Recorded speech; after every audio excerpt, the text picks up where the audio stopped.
ಏನ್ ಜಿಲ್ಲಾಧಿಕಾರಿಗಳ ಕಚೇರಿ ಮುಂದ ಸಾಂಕೇತಿಕ ಧರಣ ಹಮ್ಮಿಕೊಂಡಿದ್ದೇವೆ. ಕಾರಣ ಅವರ ತಾಲೂಕಿನಲ್ಲಿ ಸುಮಾರು ಹಳ್ಳಿಗಳಲ್ಲಿ ಏನ್ JJM ಕಾಮಗಾರಿಗಳು ಏನು ಸಂಪೂರ್ಣವಾಗಿ ಕಳಪ ಮಟ್ಟದಿಂದ ಕೂಡಿರ್ತದ.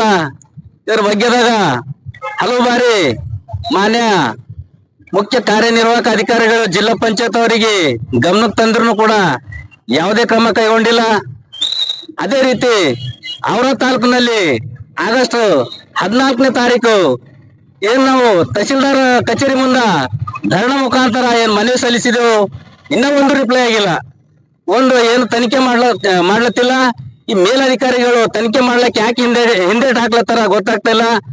ಇದಕ್ಕ ಕಾರಣ ಯಾರಂದ್ರ ಮಾನ್ಯ ಜಿಲ್ಲಾ ಪಂಚಾಯತ್ ಅಧಿಕಾರಿಗಳು ಹರಾನ ಅಂತೇಳಿ ನಮ್ಗೆ ಮೇಲ್ನೋಟಕ್ಕೆ ಕಂಡು ಬರ್ಲತ್ತದ.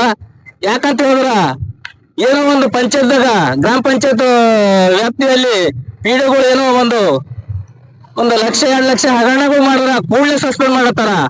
ಇವರು ಅದಕ್ಕೆ ನಾ ಸ್ವಾಗತ ಬಯಸ್ತೇನೆ. ಅದೇ ರೀತಿ ಏನಿದು ಅವರ ತಾಲೂಕದಾಗ ಕೆಲಸ ಮಾಡಲಿಲ್ಲದೆ ಕೆಲವು ಹಳ್ಳಿಗಳದಾಗ ಏನು ಕೋಟ್ಯಾಂತರ ರೂಪಾಯಿ ಏನು ಲೂಟಿ ಮಾಡ್ಯಾರ, ಅವ್ರ ಬಗ್ಗೆದಾಗ ಯಾಕೆ ಮೌನ ವಹಿಸ್ಯಾರ ಅಂತೇಳಿ ನನಗೆ ಗೊತ್ತಾಗ್ತಾ ಇಲ್ಲ. ಇದು ಕೂಲಂಕುಷವಾಗಿ ಸಂಪೂರ್ಣ ತನಿಖೆ ಆಗ್ಬೇಕು. ಇಲ್ಲವಾದಲ್ಲಿ ಮುಂಬರುವ ದಿನಗಳಲ್ಲಿ ಮಾನ್ಯ ಜಿಲ್ಲಾ ಉಸ್ತುವಾರಿ ಸಚಿವರ ಮನೆ ಮುಂದ ಏನು ಸಾಂಕೇತಿಕ ಉಪವಾಸ ಸತ್ಯಾಗ್ರಹ ಮಾಡ್ಬೇಕಾಯ್ತು ಅಂತೇಳಿ ಈ ಸಂದರ್ಭದಲ್ಲಿ ಎಚ್ಚರಿಸ್ತೀವಿ. ಸಾಯಿ ಶಿಂದೆ, ಕರ್ನಾಟಕ ಪ್ರಜಾಶಕ್ತಿ ಸಮಿತಿ ಜಿಲ್ಲಾಧ್ಯಕ್ಷ. ಕರ್ನಾಟಕ ಪ್ರಜಾಶಕ್ತಿ ಸಮಿತಿ ವತಿಯಿಂದ ಏನು ಒಂದು ಜಂಬ ಕೊಚ್ಚಿಕೊಳ್ಳುವಂತ ರೀತಿಯಲ್ಲಿ ಪ್ರತಿ ಗ್ರಾಮಗಳಿಗೆ ನೀರು ಸರಬರಾಜು ಮಾಡ್ತೇನೆ ಅಂತಕ್ಕಂಥ ಉದ್ದೇಶದಿಂದ ಏನು JJM ಕಾಮಗಾರಿಯನ್ನು ನಡೆಸ್ತಾ ಇದಾರೆ.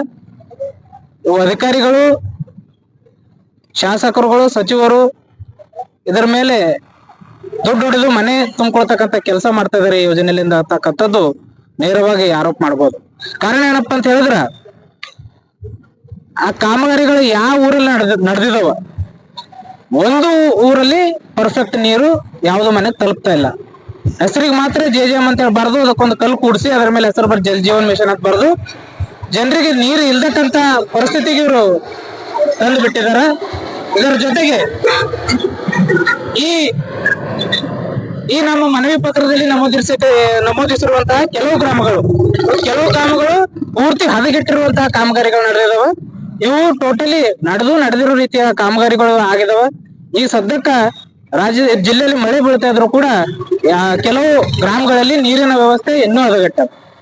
ಹಾಗಾಗಿ ನಾವು ಇವತ್ತು ಆಜಾದಿ ಕಾ ಅಮೃತ್ ಮಹೋತ್ಸವ ಅಂತೇಳಿ 75 ವರ್ಷ ಮುಗಿದು 77ನೇ ವರ್ಷ ಮುಗಿದು ನಾವು ಸ್ವಾತಂತ್ರ್ಯ ದಿನಾಚರಣೆ ಆಚರಣೆ ಮಾಡ್ತಿದ್ದೆವು. ಈಗಲೂ ಕೂಡ ನಮ್ಮ ಜನರಿಗೆ ನೀರಿನ ಪರಿಸ್ಥಿತಿ ಅದೇ ಅದ.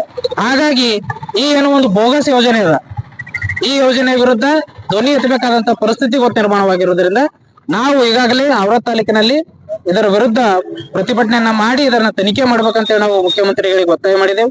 ಇದೇ ಸಂಬಂಧ ನಮಗೆ ಯಾವುದೂ ಪ್ರತಿಕ್ರಿಯೆ ಇಲ್ಲಿವರೆಗೂ ಬಂದಿಲ್ಲ. ಇದು ಒಂದು ತೀರಾ ಖಂಡನೀಯ ವಿಷಯ. ಹಾಗಾಗಿ ಈ ವಿಷಯನ ನಾವು ಗಂಭೀರವಾಗಿ ಪರಿಗಣಿಸಿ ಹೋರಾಟಗಾರರಲ್ಲಿ ತೀರ್ಮಾನ ಮಾಡಿದ್ದೇವೆ.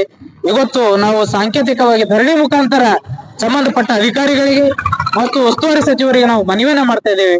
ಒಂದು ವೇಳೆ ನಮ್ಮ ಮನವಿಯನ್ನು ಪುರಸ್ಕರಿಸಿ ತನಿಖೆ ಮಾಡಿ ಕಾನೂನು ಕ್ರಮ ಸಂಬಂಧಪಟ್ಟ ಅಧಿಕಾರಿಗಳ ಮೇಲೆ ಕಾನೂನು ಕ್ರಮ ಕೈಗೊಳ್ಳಲಿಲ್ಲ ಅಂತಂದ್ರೆ ಜಿಲ್ಲಾ ಉಸ್ತುವಾರಿ ಸಚಿವರ ಮನೆ ಮುಂದೆ ನಾವು ಸಾಂಕೇತಿಕ ಧರಣಿ ಸತ್ಯಾಗ್ರಹವನ್ನ ಮಾಡ್ತೀವಿ ಅಂತಕ್ಕಂಥದನ್ನ ಈ ಮೂಲಕ ನಾವು ಎಚ್ಚರಿಕೆ ಪಡಲಿಕ್ಕೆ ಇಷ್ಟಪಡ್ತೇವೆ. ನನ್ನ ಹೆಸರು ಸಂದೀಪ್ ಕಾಂಟೆ, ದಲಿತ ವಿದ್ಯಾರ್ಥಿ ಪರಿಷತ್ ಜಿಲ್ಲಾ ಸಂಚಾಲಕ, ಬೀದರ್.